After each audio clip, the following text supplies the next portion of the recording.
ముఖ్యమంత్రి గారు తీరిక చేసుకున్నారు. జలవనరుల శాఖ మీద రివ్యూ చేయడానికి వరదలు, వర్షాలు రాష్ట్రాన్ని అన్ని జిల్లాల్లో పెద్ద ఎత్తున వర్ష ప్రభావం, వరదల ప్రభావం ఉంటే కనీసం ముఖ్యమంత్రికి ఈ రోజు దాకా కూడా సమీక్ష చేయడానికి తీరిదోకలా. పోలవరం నిర్వాసితులు 7 ముంపు మండలాలు, అదేవిధంగా పోలవరం దేవీపట్నం మండలాల ప్రజలు, నిర్వాసితులు నానా ఇబ్బందులు పడుతూ ఉంటే కనీసం ప్రభుత్వం తరఫున జిల్లా యంత్రాంగం కానీ మంచినీళ్ళు ఇచ్చిన పాపన బాగా వరద సాయం దేవుడెరుగు కనీసం మంచినీళ్ళు ఇచ్చిన పాపన బాలేదు. వరద ముంపులో మండలాలు, గ్రామాలు ఉంటే కనీసం అధికార యంత్రాంగం వాళ్ళ దగ్గరికి వెళ్ళాలి. ఆ క్యాంప్స్లో కనీస అవసరాలు కానీ కనీస సౌకర్యాలు కూడా లేవు. చాలామంది డయాలసిస్ చేసుకునే పేషెంట్స్ ఉన్నారు, హాస్పిటల్స్కి వెళ్ళాల్సిన పేషెంట్స్ ఉన్నారు, ప్రెగ్నెంట్ ఉమెన్స్ ఉన్నారు, పశువులు ఉన్నాయి, మనుషులు నానా ఇబ్బందులు పడి గోదావరి చుట్టుముట్టేస్తే 37 నెలలుగా మొద్దు నిద్రపోయిన ప్రభుత్వం సుమారు 17,000 నిర్వాసితుల్ని మేము ఇళ్లలోకి మారుస్తున్నామని బుల్లెట్ దింపుతానన్న మంత్రి బుల్లెట్ కూడా దొరకకుండా కూతురు మాట్లాడుతూ ఉన్నాడు బయట. పోలవరం సంగతి నన్ను అడగొద్దంటాడు. కొత్తగా వచ్చిన మంత్రి సోయిలేని రాంబాబు సొల్లుగోపులు చదువుతున్నాడు. సోయిలో లేడు, సొల్లుగోపులు చదువుతున్నాడు. పోలవరం డ్యామ్ గురించి కథలు చెప్తున్నాడు. పోలవరాన్ని ముంచేశారు, చారిత్రాత్మక తప్పిదం చేశారు. కాపర్ డ్యామ్ ఎగువన నిర్మాణం చేయబడింది, దిగువన నిర్మాణం చేయబడింది, డయాఫ్రమ్ వాల్ కట్టబడింది. ఏదైతే ఈసీఆర్ఎఫ్ డ్యామ్ పనులు ప్రారంభం చేసే ముందు ఆ నిర్వాసితులందరినీ కూడా వాళ్ళకి గ్రామాల్లో ఉన్న వాళ్ళని ఖాళీ చేయించి ఇళ్లలో పంపించి ఆ డయాఫ్రమ్ వాల్ మీద earth cum rock fill dam అంటే మట్టి కట్ట పనులు ప్రారంభం చేయాలి. అవేమీ చేయకుండా మేము స్పిల్వే నిర్మాణం చేస్తున్నామని చెప్పి ఆల్రెడీ 2019లో 15 లక్షల క్యూసెక్ల వరద వెళ్ళింది. వాళ్ళు వెళ్ళేదా డబ్బా కబుర్లు చెప్తున్నారు, బడాయి కబుర్లు చెప్తున్నారు. 15 లక్షలు 19లో వెళ్ళింది, 23 లక్షలు 2020లో వెళ్ళింది. వాళ్ళ దగ్గర ఇప్పుడు 20 లక్షలు వచ్చింది. జూన్, జూలైలో వరద వస్తుందని గోదావరి జిల్లాలో ఈ రాష్ట్రంలో ఏ చిన్న పిల్లవాడిని అడిగినా చెప్తారు. ముఖ్యమంత్రి అవగాహన రాజ్యం బయటపడేది. జూలైలో ఎంత వరద వస్తుందంటే 32 ఏళ్ళు గడిపిగారు.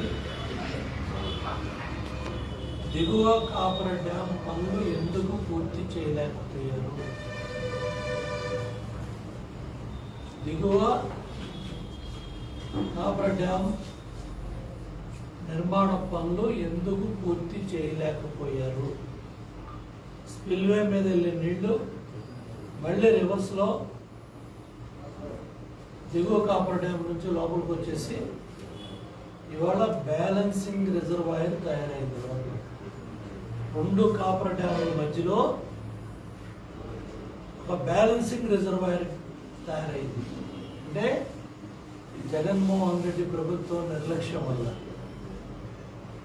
జగన్మోహన్ రెడ్డి ప్రభుత్వం మూర్ఖత్వం వల్ల, జగన్ రెడ్డి రివర్స్ ట్రెండింగ్ డ్రామాల వల్ల, కమిషన్లకు కక్కుర్తిపడి ఆశపడి పోలవరం డ్యామ్తో ఆటలాడుకోవడం వల్ల పోలవరాన్ని పండబెట్టేశారు, పోలవరాన్ని ముంచేశారు.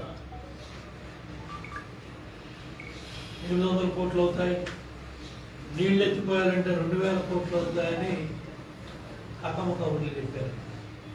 ఇప్పుడు ఎన్ని వేల కోట్లు పెట్టి ఎత్తుకొస్తారు రాంబాబు? ఎన్ని వేల కోట్లు పెట్టి ఎత్తిపోస్తారు జగన్మోహన్ రెడ్డి గారు. ఏం ద్రోహం చేసిందని 5 కోట్ల ప్రజలు మీకు ఓటేసిన పాపానికి పోలవరం డ్యామ్ నిర్మాణ పనులు పూర్తి చేయకుండా పోలవరం ప్రాజెక్ట్ని ఇవాళ ఒక బ్యాలెన్సింగ్ రిజర్వాయర్గా 2 కాపర్ డ్యాముల మధ్యలో నీళ్లు నిలబెట్టేశారు. ఎక్కడైతే డయాఫ్రమ్ వాల్ కట్టబడిందో దాని మీద ఎత్తుకమ్రాకుల్ డ్యామ్ 150 అడుగుల ఎత్తులో కట్టాలి మనం. అటువంటి నిర్మాణ పనులు చేసే ప్రాంతాన్ని వరద నీటితో ముంచేశారు. ఎలా? దిగువ కాపర్ డ్యామ్ నిర్మాణాన్ని పూర్తి చేయాలి. 37 నెలలుగా ఏం చేశారు? ఎంతవరకు పూర్తి చేయాలి? మీన్ సీ లెవెల్ సముద్ర నీటి మట్టానికి స్పిల్వే లెక్కలు కట్టి ఎగువ కాపర్ డ్యామ్ ఎన్ని మీటర్ల ఎత్తులో, దిగువ కాపర్ డ్యామ్ ఎన్ని మీటర్ల ఎత్తులో అని మేము పనులు కొంతమేర చేసి మీకు అప్పచెప్పాం. మీరు వచ్చి 37 నెలలు అయింది. ఎందుకు దిగువ కాపర్ డ్యామ్ పనులు పూర్తి చేయలేకపోయారు? ఎంతవరకు నిర్మాణం చేసి తెలుగుదేశం ప్రభుత్వ హయాంలో మీకు అప్పచెప్పబడింది? మీరు 37 నెలల్లో ఏ మేరకు పనులు చేశారు? ఇవాళ 2 కాపర్ డ్యామ్స్ మధ్యలో గోదావరి నీళ్లు నిండి రిజర్వాయర్గా తయారవడానికి ఈ చారిత్రాత్మక తప్పిదానికి, ఈ చారిత్రాత్మక వైఫల్యానికి ముఖ్యమంత్రి బాధ్యత తీసుకుంటాడా? జలవనరుల శాఖ మంత్రి బాధ్యత తీసుకుంటాడు. ట్రాన్స్ఫర్లకు కల్పించుకుంటాడు. వరదలు వచ్చే సమయంలో కోట్ల రూపాయల బదిలీల్లో కక్కుర్తిపడి కీలకమైన వ్యక్తుల్ని కీలకమైన స్థానాల్లో ప్రాజెక్టుల దగ్గర బాధ్యత గల వ్యక్తుల్ని అక్కడ పెట్టకుండా మీ డబ్బులు కక్కుర్తితో, మీ ట్రాన్స్ఫర్ల కక్కుర్తికి ఇవాళ ప్రాజెక్టుల్ని బలి తీసుకుంటా ఉన్నారు. పులిచింతల గేట్ ఎంతవరకు పెట్టారా? పులిచింతల గేట్ కొట్టుకుపోయి ఎన్నేళ్ళైంది రాంబాబు. ఈ రాంబాబు ఎంత గొప్పవాడంటే గోదావరి నది మీద పులిచింతల ప్రాజెక్ట్ కడతాను. ఇటువంటి సోయలేని రాంబాబు చేతుల్లో ఇరిగేషన్ డిపార్ట్మెంట్ పెట్టిన ఈ జగన్మోహన్ రెడ్డి ఎంత తెలియగలడు అర్థమవుతా ఉంది. ఇది జాతికి చేసిన ద్రోహం. జగన్ రెడ్డి రాష్ట్ర ప్రజలకు సమాధానం చెప్పాలి, రాష్ట్ర రైతాంగానికి సమాధానం చెప్పాలి. పోలవరం ప్రాజెక్టు జాతీయ ప్రాజెక్టు, నేషనల్ ప్రాజెక్టు.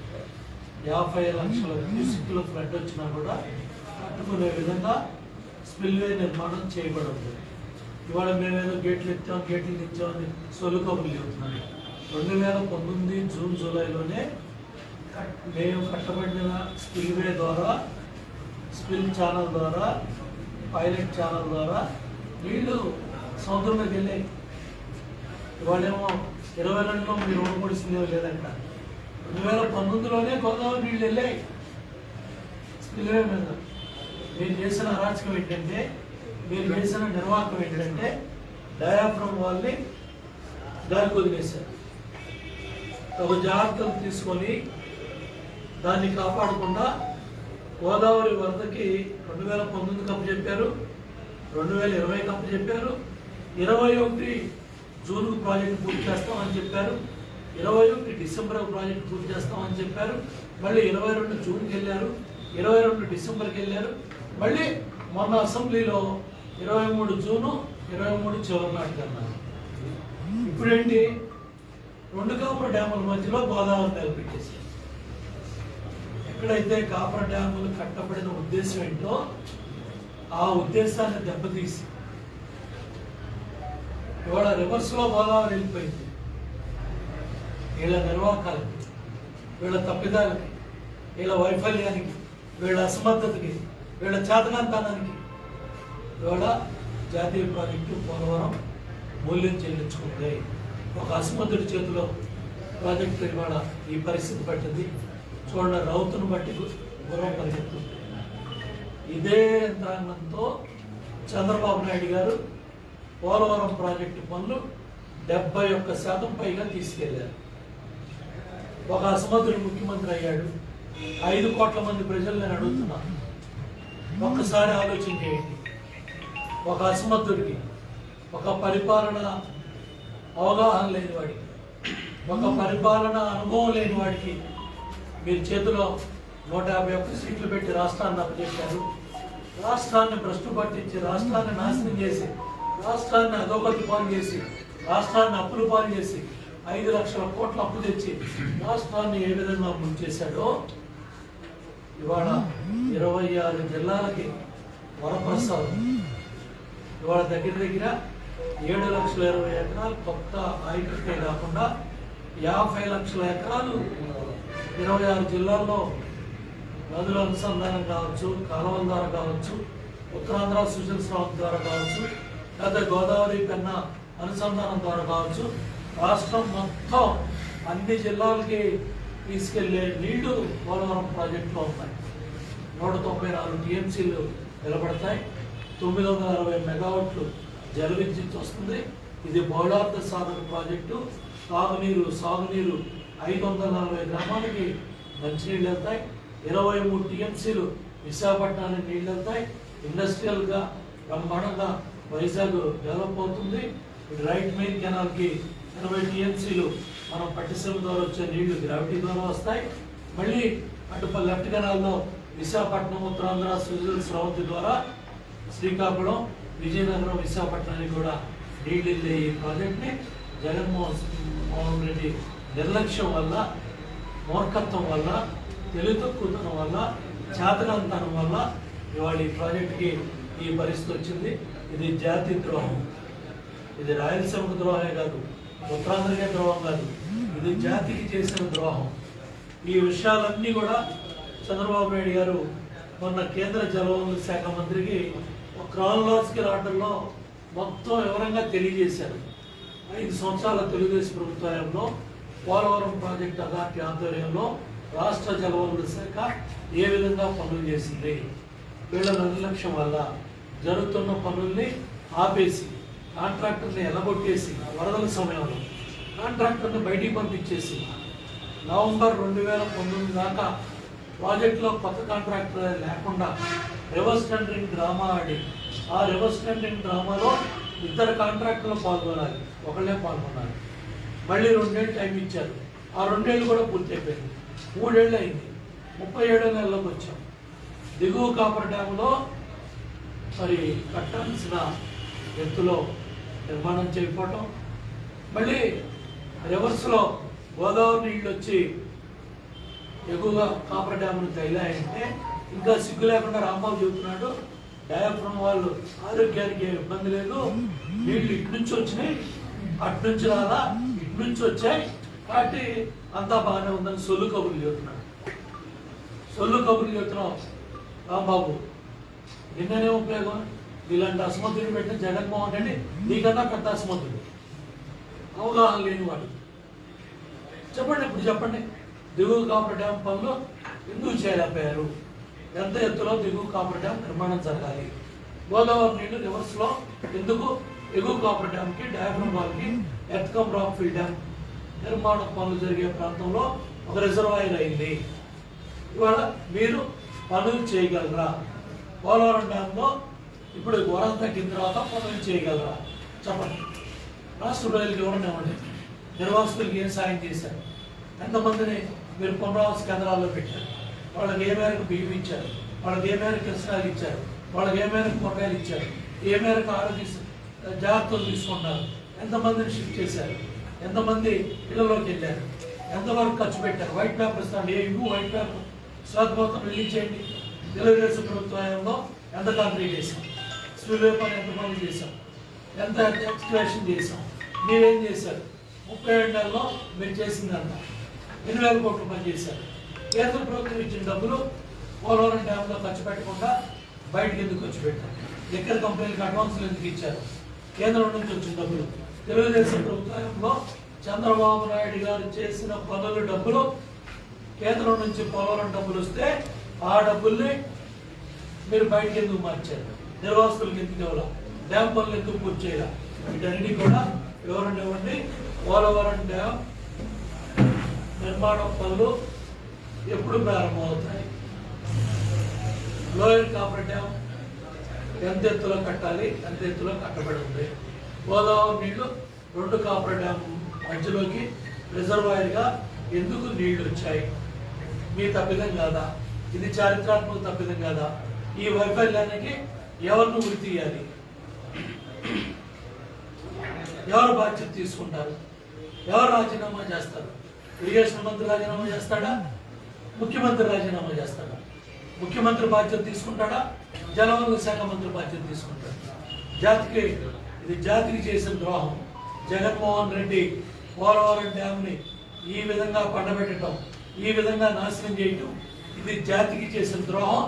జాతి ద్రోహిగా జగన్మోహన్ రెడ్డి చరిత్రలో నిలిచిపోతాడు. ఇమీడియట్గా రేపొద్దున విశాఖపట్నానికి వాహనం ఎత్తుకెళ్తున్నాడు, విజయనగరం విశాఖపట్నం. దారిలో పోతా విమానంలో చూసావు, దాంట్లో రాజమండ్రిలో దిగావా, కలెక్టర్ని రివ్యూ చేసావా, లేదా నిర్వాసితులతో మాట్లాడావా, ఏంటి బాధ్యత ఏంటి? అసలు మా ముఖ్యమంత్రివేనా?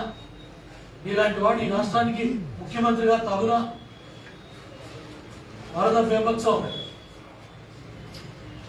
ఏం చర్యలు తీసుకున్నారు, ఏం జాగ్రత్తలు తీసుకున్నారు? ఇవాళ మున్సిపాలిటీల్లో, కార్పొరేషన్లో, గ్రామాల్లో పారిశుద్ధ్య కార్మికులు గగ్గోలు పెడతామన్నా, నీ మంత్రులు కంప్లైంట్ చేస్తున్నావు, నువ్వేం చేస్తున్నావు? ఇవాళ ఈ సమయంలో, ముంపు సమయంలో, ఇటువంటి సమయంలో పారిశుద్ధ్య కార్మికుల జీవితాలతో ఆడుకుంటావా, వాళ్ళ జీతాలతో ఆడుకుంటావా? ఏం హామీ ఇచ్చావు? ఎందుకు గాలికి వదిలేసావు? ఇవన్నీ కూడా ముఖ్యమంత్రి ప్రజలకు వివరణ ఇవ్వాలి. ఇవాళ కొండపల్లిలో 100 కోట్లు కట్టారంటాడు సజ్జల రామకృష్ణారెడ్డి ఎన్జీటీ. దేనికి కట్టాడో, ఈ కొండపల్లి అడవుల్లో ఎవరు దోచుకున్నారో సజ్జల రాష్ట్ర ప్రజలకు వివరణ ఇవ్వాలి.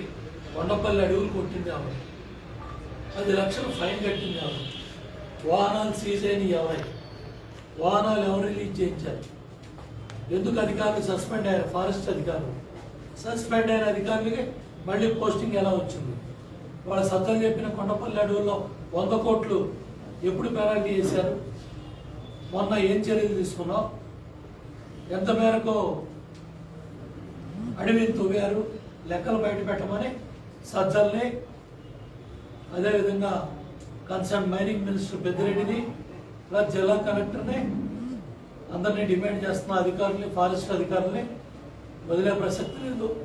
ఋషికొండ దగ్గర నుంచి ఏదైతే విశాఖపట్నంలో మొత్తం కొండలు కొట్టేశారు, బ్రహ్మంగారు కూర్చున్న కొండలు కొట్టేశారు.